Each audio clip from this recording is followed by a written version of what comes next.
का प्रसंग स्वामी जी महाराज ने शुरू किया है। कल राज्य की व्यवस्था वटन की थी। ऐसे अयोध्या राज्य को, अवध को, जहाँ वध न हो वह अवध, जहाँ आपस में कोई वैर विरोध न हो वह अवध। ऐसे अवध देश के राजा हैं राजा दशरथ। पुत्रहीन हैं। आज वर्णन हुआ, इतने मंत्री थे, इतना सब कुछ था, लेकिन पुत्र कोई नहीं था। राजा को, पिता को बहुत चिंता होती है, मेरे बाद इतने बड़े विशाल राज्य को कौन संभालेगा। विचार विमर्श होने लग गया। गुरु महाराज वशिष्ठ जी ने सुझाव दिया पुत्रेष्टि यज्ञ करने के लिए। यज्ञ हुआ। श्रृंगी ऋषि बुलाए गए, अन्य ऋषि मुनि बुलाए गए। यज्ञशाला तैयार हुई, यज्ञ हुआ। यज्ञ नारायण प्रकट हुए। गुरु महाराज को प्रसाद मिला। गुरु महाराज ने राजा दशरथ को प्रसाद दिया। कहा तीनों रानियों को बांट दो, 4 पुत्र पैदा होंगे, वरदान मिला। राजा दशरथ ने प्रसाद के 2 भाग किए।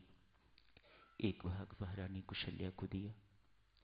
शेष जो आधा बचा उसके 2 भाग किए, एक कैकेयी को दिया। शेष आधा बचा उसके 2 भाग किए साधुजनों। सुमित्रा को स्वयं प्रसाद अपने हाथों से नहीं दिया, आधा कैकेयी को दिया, आधा कुशल्या को दिया और कहा आप सुमित्रा को प्रसाद देके तो सम्मानित करो।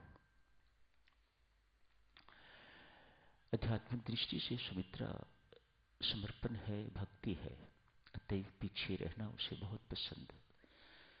पीछे पीछे रहती है, उसे आगे होना अच्छा नहीं लगता। जो कुछ मिलता है उसमें संतुष्ट रहती है। ये भक्ति के चिन्ह है।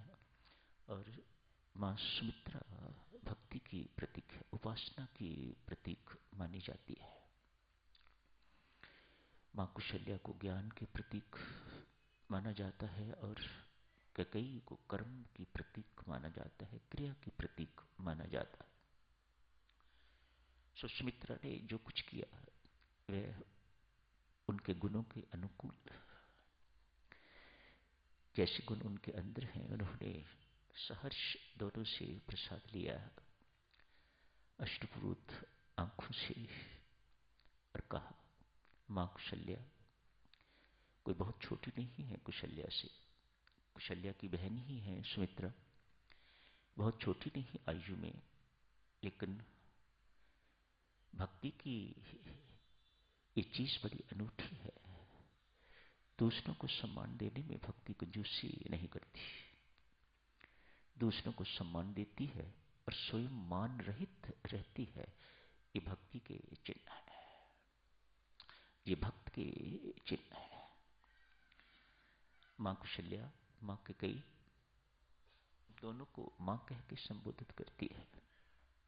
यदि मेरे घर 2 पुत्र हुए तो मैं एक को आपकी सेवा में और दूसरे को कैकेयी की सेवा में दे दूंगी। समर्पण की पराकाष्ठा सुमित्रा ऐसा ही किया। 2 पुत्र पैदा हुए हैं। लक्ष्मण को प्रभु राम की सेवा में सौंप दिया, या यूं कहिए मां कुशल्या की सेवा में सौंप दिया। शत्रुघ्न को भरत जी महाराज की सेवा में सौंप दिया, या यूं कहिए कि कैकेयी को सौंप दिया। जो उसने व्रत लिया, जो संकल्प किया, उसको पूर्ण कर दिया। परमेश्वर कृपा 4 पुत्र पैदा हुए हैं। गर्भावस्था में देवियों हमें क्या करना चाहिए, एक पृष्ठ पूरा स्वामी जी महाराज ने लिखा है, ताकि जो गर्भ में है उस पर अच्छे संस्कार पड़े, सुसंस्कारित हो। तो ये संस्कार गर्भ में ही समझदार माताएं डालती हैं। उसके बाद बच्चा पैदा होता है तो फिर भी अपने सुसंस्कारों की छाया के अंतर्गत ही उन्हें रखते हैं। अच्छी माताएं ऐसे खुले नहीं छोड़ देती, कितना भी लाडला क्यों ना हो। अच्छी माता, समझदार माता ऐसे ही बच्चों को रखती है अपने सुसंस्कारों की छाया में, छत्र छाया में रखती है। प्रथम गुरु तो माता ही है, और बहुत जबरदस्त भूमिका हुआ करती है गुरु की। प्रथम गुरु माँ। 4 पुत्र पैदा हुए हैं, नामकरण संस्कार हुआ है। जो सब में रमता है, जिसमें सब रमते हैं, उनका नाम राम रखा गया। जो प्रेम के दाता हैं, सुख के दाता हैं, संतोष के दाता हैं, जिन्हें देखने मात्र से, जिनका नाम लेने मात्र से शांति मिलती है, प्रेम उमड़ता है, वे राम।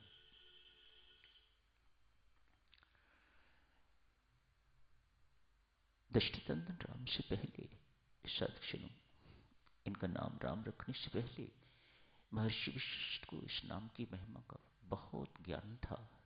तभी उन्होंने दशरथ के पुत्र राम का नाम राम रखा। लक्ष्मण, जिसका लक्ष्य सिर्फ राम है, वह लक्ष्मण। जिसके अंदर एक सर्वोच्च सेवक के लक्षण पाए जाए, वह लक्ष्मण। भरत जी महाराज जो कला क्लेश वैर विरोध इन सब चीजों को खत्म कर दे, प्रेम के प्रतीक भरत जी महाराज, उनका नाम, कैकेयी के पुत्र का नाम भरत रखा गया। जिसे शत्रु थर थर कांपे, वह शत्रुघ्न।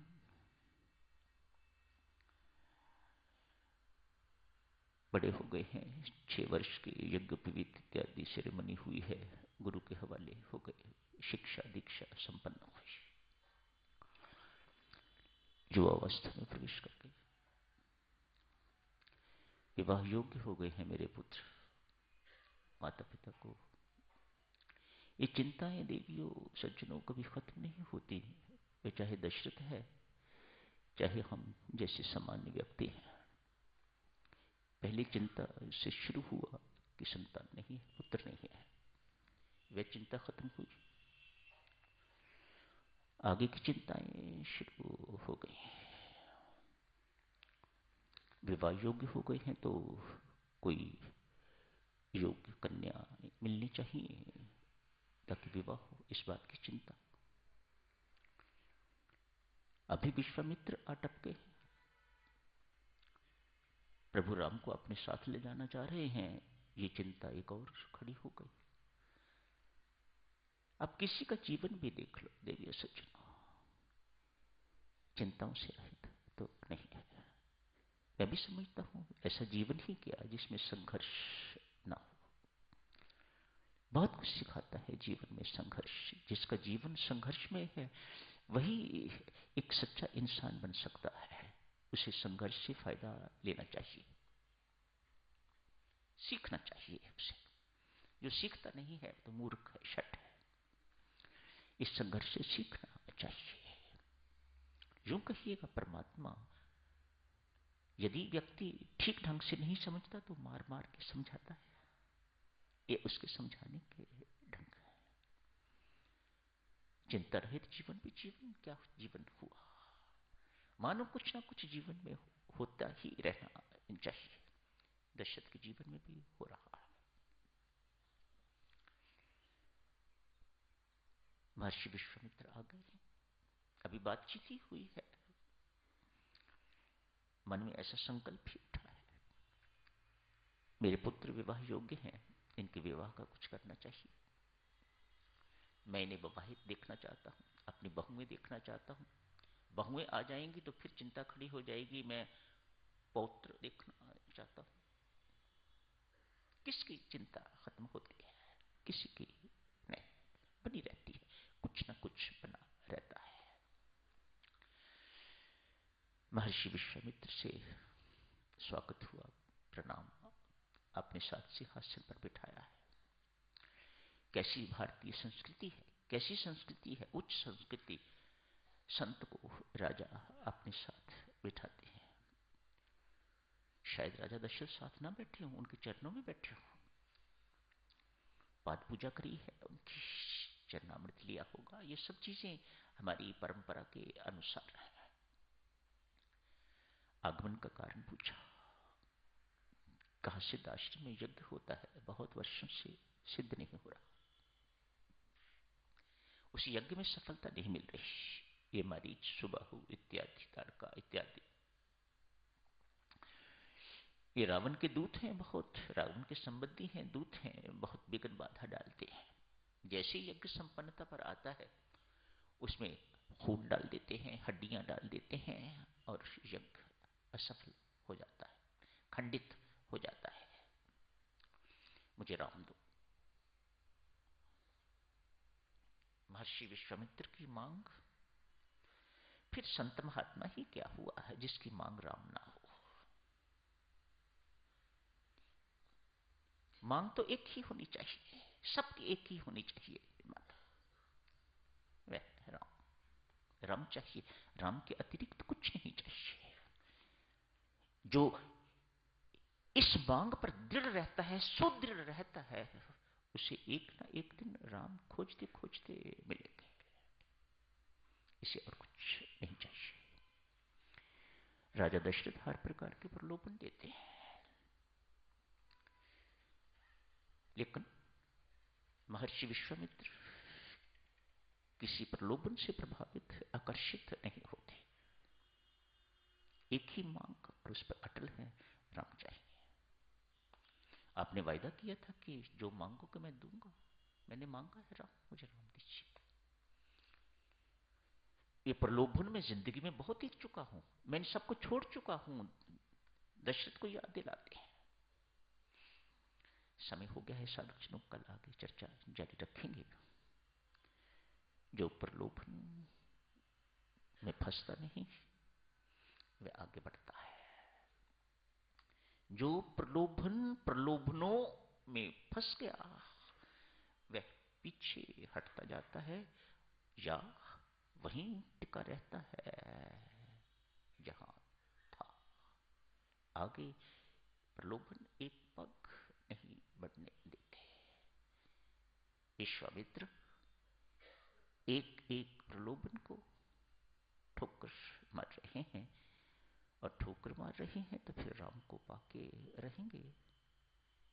महर्षि विश्वामित्र आगे आगे और राम पीछे पीछे, ऐसों के पीछे पीछे नंगे पांव राम चलते हैं, दौड़ते हैं, जिन्हें सांसारिक प्रलोभन आकर्षित नहीं करते, जो सांसारिक प्रलोभनों में मोह ममता के जाल में नहीं फंसते, उनके पीछे पीछे चलते हैं ना। महर्षि विश्वामित्र आगे आगे चलेंगे, राम लक्ष्मण पीछे पीछे इनके चलेंगे। तो यही समाप्त करने की इजाजत दीजिएगा। कल